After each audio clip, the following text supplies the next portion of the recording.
네, 안녕하세요. 황프로 인사드립니다. 자, 이번 영상에서는 원준, 이때 권리락일의 폭락이 좀 과도했었습니다. 폭락이 과도했었는데, 이런 이유들이 좀 있었다라는 게 뒤늦게 좀 밝혀져서, 여기에 대해서 우리 원준 주주분들한테 알려드리기 위한 영상으로 촬영을 하게 됐습니다. 자, 일단, 단도직입적으로 딱 말씀을 드리면, 일단 이거 바로 보여드릴게요. 무중 덕분에 원준을 고점에서 빠져나왔다. 탈출을 했다. IBK 이달 들어 4차례 지분 매도 260억 원을 회수를 했다. 원금 대비 4배 이상 수익을 체결했다. 물론 상장 전에 투자를 했고 무상증자 이 코스닥 상장사에 지분이 투자가 되어 있었던 것들은 맞겠지만 요즘 이제 추세가 상장을 한 다음에 무상증자를 하는 무상증자 이제 계좌로 다 들어오셨을 거예요. 계좌로 들어오셨을 건데 상장을 하고 나서 바로 1년이 채 되기도 전에 무상증자를 해버리는 것들이 이 자산을 투자를 한 기업들, 기관의 입장에서 탈출에 대한 방편으로 이용이 되고 있다라는 것들에 확인을 할 수 있는 기사라고 볼 수 있을 것 같습니다. 원준이 무상증자 계획을 밝히면서 주가가 급등한 시점에서 보유 지분 중 상당 물량을 처분한 것으로 나타났다. 자, IBK EV 조합에서 보유 중인 원준이 49만 주가 있었습니다. 76.4%에 해당하는 38만 주의 장내 매도를 했습니다. 장내 매도. 11만 3,976주는 3거래를 걸쳐서 주당 12만 원에 팔아서 143억 원을 회수를 했다. 자, 무상자를 발표를 해서 1주당 2주 비율로 신주 배정을 해 발행 주식 총수가 기존 500만 주에서 1,500만 주로 늘어났는데 무상 증자란 유보금의 신주를 발행해 주주들에게 무상으로 배분하는 것입니다. 자, 일단 이게 법적으로 문제는 없겠지만 이게 여러분들 모두한테 기회가 됐으면 모르겠지만 특히 이제 유리한 그런 것들은 이전에 상장하기 전에 투자를 했던 이 기업들의 유리한 그런 상황으로밖에 되지가 않겠죠. 일단 IPO를 하기 전에 자금이 투자되어 있는 게 최대 주주라고 볼 수가 있습니다. 최대 주주. 최대 주주가 상장을 하고 난 다음에 자금을 3개월, 6개월, 12개월, 9개월까지 보호 예수로 걸어 놓는데 예수를 걸어 놓고 보호 예수 물량들이 풀릴 때쯤에 무상증자를 해서 3배 정도 이 주가가 거의 500만 주였는데 1,500만 주로 늘어났잖아요. 1,500만 주가 되는 것들이고 여기에서 이제 무상증자를 하는 거 권리락을 받았으니까 기존의 주식을 털어내도 상관없는 거예요. 기존의 주식을 털어내도 무상증자를 받았으니까 500주를 여기서 팔아버리고 밑에서 1,000주가 들어오면은 이거 가지고 이제 반등이 나올 때 털어낼 수가 있잖아요. 이제 여러분들이 얘네들이 털기 위한 주가를 반등을 시키는 것들 이런 것들이 마지막 기회라고 보시는 게 좋을 것 같습니다. 이 기회를 놓치면은 상당한 시간이 소요가 될 것이다라고 볼 수가 있겠죠. 자, 근데 목표가는 낮추실 필요가 있을 것 같아요. 자, 원준 투자를 위해 조성된 프로젝트성 펀드로 규모가 220억 원 수준이었는데 자본금 1,000만 원 규모로 설립된 투자자로 서울시 강남구 영등포로 본사를 두고 있고 등등등등등 투자 자금 200억 원이 들어갔고 10월에는 원준이 코스 상장을 진행하는 과정에서 액면 분할이 되는데 보유 물량이 98만 주로 대폭 늘어났고 5천 원에서 100원으로 액면 분할을 해 보유 주식이 50배 늘어난 것이다. 자, 여기에서 500만 주에서 또 무상자를 했으니까 1,500만 주가 됐겠죠.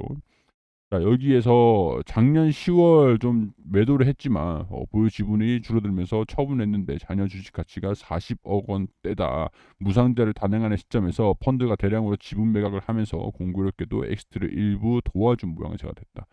자, 증권업계 관계사도 이렇게 얘기를 하고 있죠. 엑시트 탈출을 하기 위해서 원준이 좀 일조했다 이렇게 판단할 수 있는 이게 법적으로 문제가 되지는 않을 것 같아요. 무상증자를 하는 것들은 원준 이 기업의 자본금을 가지고 무상증자를 한 거기 때문에 엑시트를 도와준 모양새가 됐다라는 거에 희생자가 개인 투자자라는 것들, 개인 투자자들이 희생자였다. 이게 문제가 되는 것들이죠. 근데 법적인 문제는 아마 없을 것으로 보입니다. 그냥 단순히 희생이 됐다. 그뿐일 것 같아요. 그게 안타까운 거죠. 자, 여기서 이제 보면은 여기 다 내용들이 나왔죠.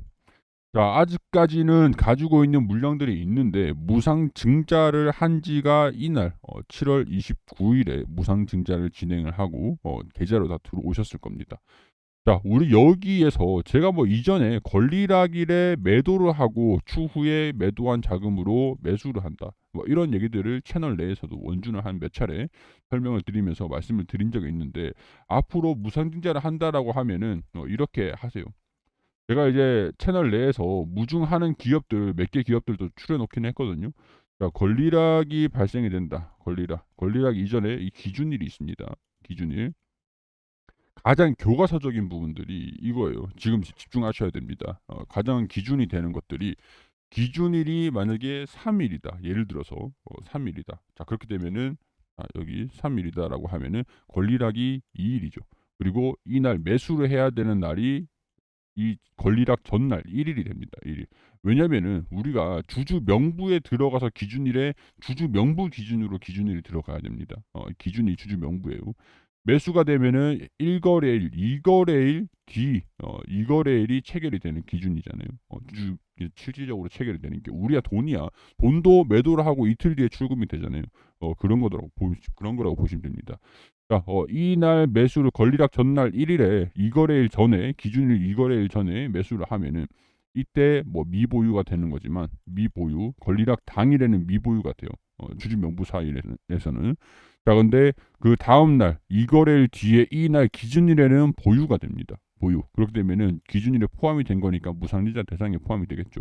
자, 권리락에 매도를 하면은 1거래일, 2거래일, 다음 날에 4일에 미보유가 되는 겁니다. 이 거래일 기준이에요. 휴일 제외를 하고. 자, 그렇기 때문에 매도를 권리락 당일에 하면 됩니다. 자, 그러면 우리의 전략을 어떻게 해야 될까요? 내가 10주를 가지고 있으면은 마이너스 60%나 무상지에 따라서 마이너스 80%까지 가거든요. 자, 그럼 10주를 갖고 있으면 내가 30주, 40주, 뭐 60주 이런 식으로 물타기를 빡 해버리고 평균 단가를 0으로 만들 수는 없으니까 물타기를 해버리고 권리락 효과로 주가가 똥 튀어 올라갈 때 손실을 줄이고 고점에서 탈출을 해가지고 현금 확보를 하는 겁니다. 현금 확보. 자, 그런 다음에 추후에 쭉 일정이 쭉 지나가고 무상증자가 상장이 되면은 이때 이제 매도를 했던 것들을 이후에 대응을 해가지고 추가적으로 올라갈 수 있게끔 하시면 되는 것들이거든요. 자, 그렇게 되면 여기서 답이 나왔죠. 권리락의 비중을 좀 못 추렸다라고 하시는 분들 같은 경우에도, 이전에 주가가 내가 1주당 10만 원에 샀다. 그게 이제 3주당 10만 원이 되는 것들이니까 1만 원당 단가가 2만 5천 원 부근이 되겠죠. 2만 5천 원 부근. 자, 평균 단가가 낮으신 경우에 12만 원에 내가 할 주를 샀다. 12만 원에 한 주를 사가지고 무상증자로 2주가 들어오면서 3주당 12만 원이 됐다. 그럼 12만 원에 3주 계산해 보면은 1주당 4만 원이 되는 거예요. 자, 무상증자가 들어왔으니까 이제 평균 단가를 대응을 잡으시던가, 여기서 비중을 축소를 하신 분들도 여기서 이제 손실을 좀 보셨던 분들도 이제 대응을 잡고 주가가 좀 올라오면은 탈출하는 그런 전략이 유효하다. 이렇게 정리를 할 수가 있겠죠. 뭐 물론 이제 평균 단가가 좀 낮으신 분들 3만 5천 원대, 이때가 10만 원 아마 그때쯤이었을 거예요. 10만 원이었다. 10만 원에 내가 한 주를 갖고 있었다. 한 주를 갖고 있었다라고 하면 10만 원에 뭐 이제 2주가 더 들어왔으니까 총 3주에 10만 원이라고 하면은 평균 단가가 3만 3천 원대잖아요. 평균 단가가 3만 3천 원대. 그렇기 때문에 뭐 주식 수가 들어오는 거에서 내가 무상증자를 받는다라는 게 손실을 보는 것들은 아니지만, 주가가 이런 식으로 조정을 좀 받은 것들이 손실로 자칫하면 될 수 있었고, 이걸 리스크 관리 차원에서 비중을 좀 축소를 하자. 그 다음에 이제 무상증자가 들어왔으니까 순차적으로 대응을 잡은 다음에 저는 이제 권리락이 발생이 되는 이 가격 4만 원대까지는 반등하는 모습들을 보여줄 수도 있겠다. 반등하는 모습들을 보여주고 4만 원에서는 또 차익 실현, 무상증자가 이때 상장이 됐기 때문에 어느 정도 차익 실현 흐름들이 4만 원 구간에서 나오지 않을까, 이렇게 판단을 하고 있는 겁니다. 그 때문에 무상증자를 대응을 하셨던 아니면 안 하셨던 무상증자 이제 계좌로 전부 다 들어오셨으니까 4만 원대에서 내가 탈출을 할 것인지 비중을 조금 축소를 해둘 것인지, 그런 것들을 결정을 할 필요가 있을 것 같은데, 4만 원대라고 하면은 보통 손실 구간은 아니란 말이에요. 무상자 주식수를 다 내가 받고 난 다음에 4만 원이라고 하면은 손실은 아닙니다. 그렇기 때문에 평균 단가를 어느 정도 낮추기 위한 전략으로 또 추후에 이 기업이 나쁜 기업은 아니니까 대응을 잡기 위해서 원금 어느 정도 평균 단가를 더 낮출 수 있기 위해서 원금을 확보하는 전략들도 분명히 다른 분들도 진행을 하실 수도 있는 거고, 난 원금이 확보가 됐으니까 이제 좀 빠질래라고 하는 그런 물량들도 분명히 나올 거거든요. 그 가격이 저는 4만 원이라고 보니까 여기 4만 원에서 뭐 내가 100주를 갖고 있으면은 여기에서 적어도 한 50주는 정리를 하고 조정을 받을 때 여기에서 또 50주를 다시 매수를 하면은 50주를 갖고 있다가 50주 하면 또 이제 100주가 되잖아요. 100주가 되기 때문에 여기에서 또 이제 평균 단가 낮추면은 4만 원 평균 단가가 또 낮아질 수도 있는 거니까 리스크 대응을 이 구간에서 잡아가자. 근데 이번에 IBK에서 또 지분을 매각을 한다라고 하면은 이 4만 원 부분에서 매물이 나올 수 있으니까 우리가 이거를 기회를 잡아가지고 평균 단가를 낮추기 위한 현금 확보, 이게 굉장히 중요한 방법이 마지막 기회가 될 수 있을 것 같다. 이렇게 말씀을 드릴 수 있을 것 같습니다. 자, 이후에는 실적이 아무래도 전망 자체는 나쁘지 않아요. 350억 원, 480억 원, 590억 원 가량. 영업이익도 대폭 증가될 거다라고 장기적인 관점에서는 나쁘진 않습니다. 근데 중간에 수급이 이렇게 꼬여버리니까 이것들을 반영을 하기 위해서는 시간적인 부분들이 조금 소요가 될 수 있다라는 것들도 우리가 명심해서 보시면 좋을 것 같아요. 자, EPS가 1,786억 원, 2,500원까지 보고 있거든요. 지금 주가가 36,600원대. 여기서 EPS가 1,786원, 36,600원 수준에서 1,786원 계산을 해오면은 PER이 20배 수준이 되죠. 영업이익이 증명이 될 때까지 이런 것들 아직까지 전망이 없는 상태고, 분기별로는 전망이 없는 상태니까 2분기 실적을 발표하는 것들을 보면서 실적이 성장한다라는 것들이 충분히 반영이 될 때까지 지금 PER을 보면은 60배 정도, 60배 수준에서 형성을 하고 있습니다. 그렇기 때문에 약간 실적적인 부분도 같이 동기화되는 그런 시간들이 필요하다라는 것들 명심하시면 좋을 것 같아요. 자, 일단 여기 아래 이 종목들 제가 실제로 지금 장이 끝나가지고 좀 멈춰 있는데 사고 팔고 하는 종목들입니다. 장중에 보면서 제가 사고 넣고 빼고 넣고 빼고 실제로 사고 팔고 하고 있거든요. 이 종목들 다 이제 받고 싶으신 분들은 주식 공부방 들어오세요. 여기 문자로 1번 보내주시면은 사고 파는 것들 전부 다 안내를 도와드리고 이 종목들도 다 안내드리고 무료로 진행을 해드리고 있습니다. 자, 그리고 도움이 되셨다면 좋아요 한 번씩만 부탁드릴 수 있도록 하겠습니다.